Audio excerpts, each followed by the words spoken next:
าวน้อย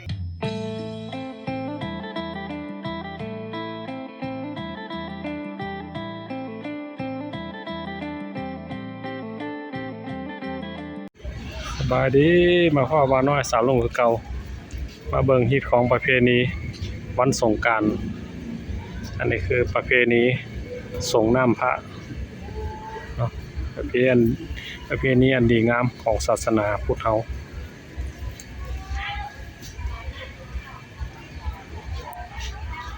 มื้อนี้เพิ่นเอาพระลงเนาะพระก็สิมีทั้งเก่าทั้งใหม่พุ่นแหละบ่ฮู้ว่าปีใดแดเนาะเพิ่นเอาลงมาให้ส่งน้ำพระเพื่อเป็นสิริมงคลอันนี้คุใส่น้ำหอมใส่ดอกคูณเนาะดอกคูณหมากคูณ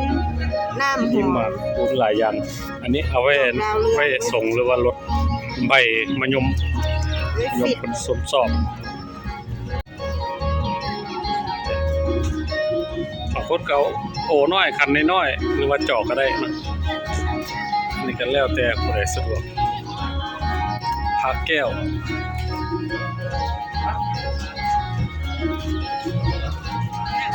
หรือว่าพระงามหลายเลย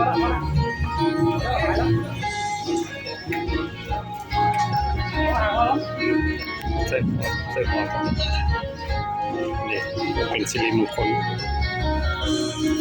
เอาหน้าที่เขาลดพระส่งหน้าพานแบบแปะใส่หัวคนเสือส่วนบุคคลเด้อนี่พระองค์ใหญ่คนก็ขึ้นไปสาดน้ำกัน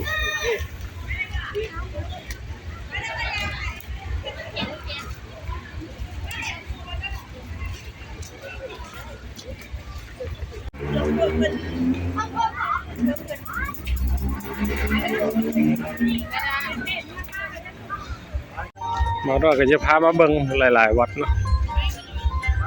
เบิ่งสานิกชนผู้คนมา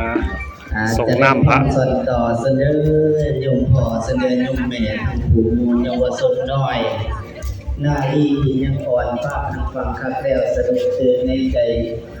สะดุดตื่นในจิตเขตทบทวนความหลังท่านถึงแนวนี้ปีเดือนบ่ค่อยเจ้าเฮาสิไปบ่ฮู้เมื่อนักวันใดก็บ่ฮู้วันมื้อว่าสิไปพี่น้องเอ้ยเพราะฉะนั้นให้พวกท่านหาบุญหากุศลใจตนเอาไว้อย่าลื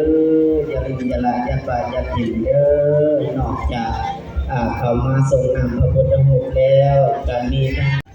ต้นปลาปลาเนาะ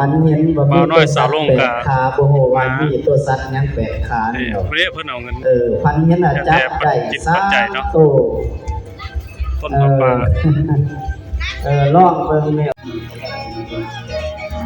บ่าวน้อยส่งน้ำค่ะ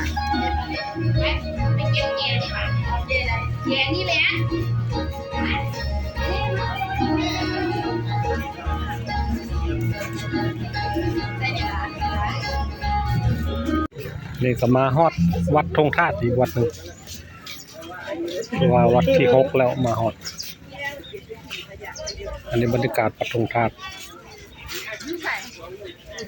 ไปรอส่งให้ได้9วัดมื้อนี้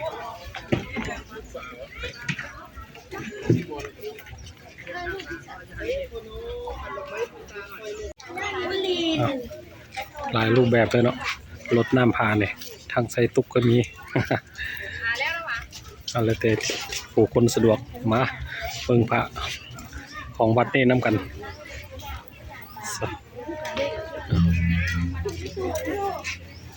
แต่ว่าพระองค์งามเลย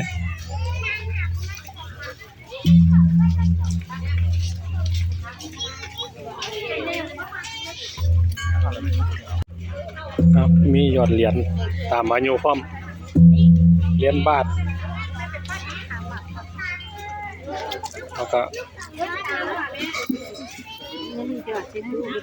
เงินบริจาคกันเนาะนับตามอายุ ตามอายุเท่าไหร่ก็หยอดไปตามนั้น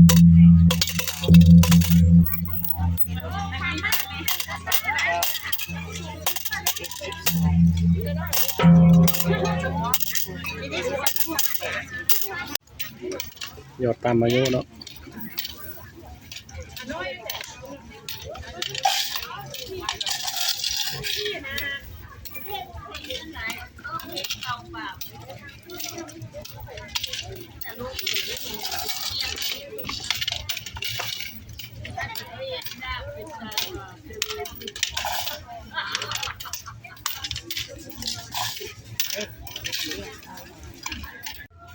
น้ำของก็ลดลงหลายแล้วเนี่ยเป็นบอลลงไปปล่อยปลาให้อาหารปลาน้ำลดลงหลาย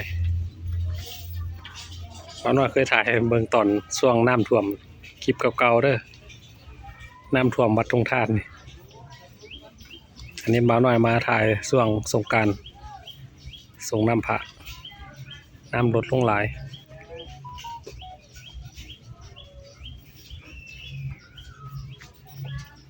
นี่คือน้ำคลองมาต่อวัดหนองแสนอีกพี่น้องว่าผู้คนหลายอยู่แล้ววัดนี่เป็นวัดดังทางวัดบ้านหอมเนาะแต่ว่าเป็นวัดดังวัดทงธาตุแล้วก็วัดหนองแสนแล้วก็วัดป่าเลไลเนาะไปเบิ่ง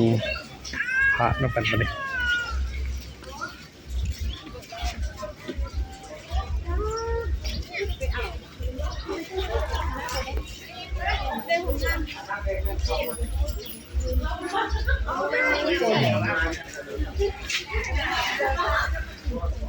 อีวันกับอันนั้นเพิ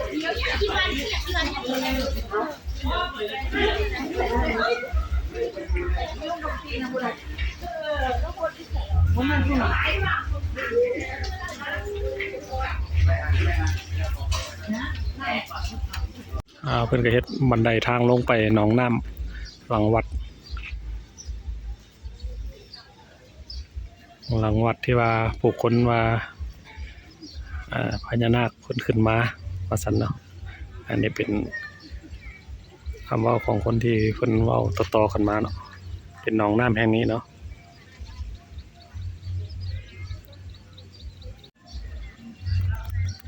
วันนี้ผู้คนก็มากราบไหว้ขอพรบางคนก็ว่าเห็นผลเนาะอันนี้คือความเชื่อส่วนบุคคลเนาะ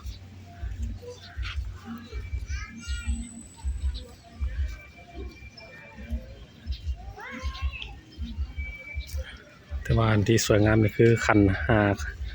มักเบ่งอย่างนี้แหละที่คนเอามาตั้งกราบไหว้บูชามีน้ำดอกน้ำแดงธูปเทียนนี่แหละเนาะมาขันนี่เพิ่นเฮ็ดเป็นรูปพญานาคพุ่นเด้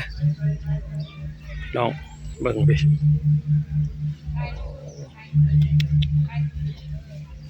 ฝีมือประณีตหลาย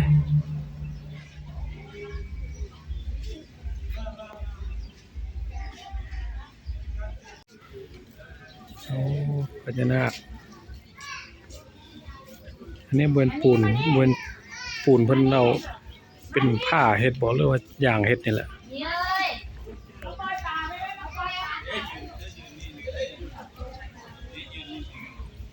งามหลาย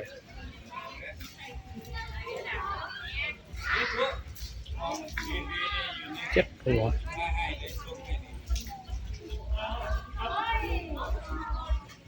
เอาถือว่ามาวัดที่9แล้วได้ปะนี่พี่น้องส่งน้ำพระนี่เมืองบรรยากาศวัดที่9คนตกแต่งอันนี้ก็เป็นวัดดังอีกวัดหนึ่งตัวนี้เป็น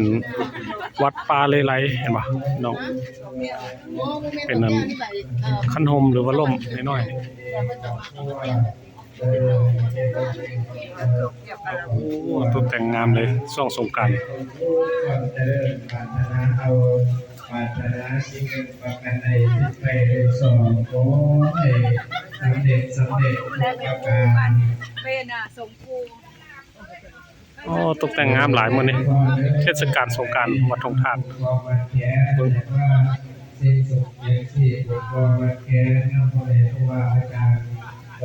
ไปได้อ้อมทางนี้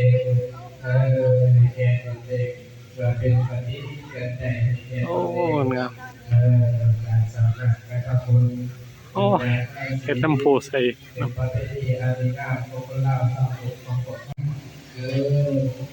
เอามาน้อยก็สิบ่ได้ถ่ายเบิ่งบรรยากาศรอบวัดให้เบิ่งพอปานใดเนาะเพราะว่ามาน้อยเคยถ่ายเอาลงไปแล้ว